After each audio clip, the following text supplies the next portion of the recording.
The man had a special superpower. He occasionally saw another version of himself from a different world, doing things he never dared to do. He merely glanced at the photo behind his female colleague, and his power was triggered. Walter saw himself as a mountain explorer, standing behind his colleague, telling stories of his past adventures. These were things Walter always dreamed of doing, but never dared to try. He was immersed in the fantasy, until a prank by his boss Ted snapped him back to reality. The female colleague was named Cheryl. She was the one Walter secretly loved, but Walter was too timid. He lacked the courage to confess his feelings, so he consoled himself through these fantasies. The next morning, Walter found out from a dating site that Cheryl had a dog. While waiting for a bus on the roadside, his power activated again. Walter was making a call when he suddenly heard a dog barking. He began to run, and the next second he was teleported into a building, where he rescued Cheryl's dog. Cheryl was very thankful, and asked Walter why he was so brave. I just live by the ABCs. Adventurous, brave, creative.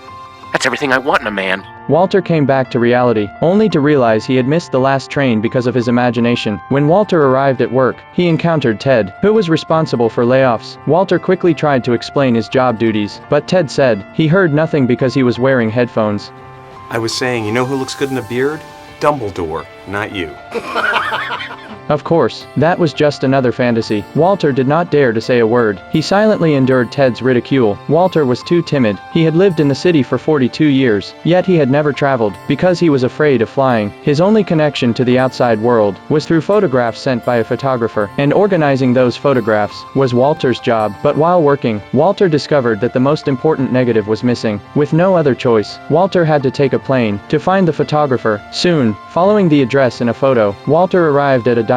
Inside, a pilot said he knew the photographer, and his helicopter would take off in 5 minutes. He could take Walter with him, but Walter saw that it was about to rain outside, and his fear made him back out. At that moment, his power activated again. Cheryl appeared playing a guitar, telling Walter not to abandon reality. These were also the words Walter had always wanted to say to himself. As music and engine noise filled the air, Walter started running. With each step, his courage grew stronger. In the final second before the helicopter took off, Walter jumped aboard, and at last, he was no longer timid. He had found true courage.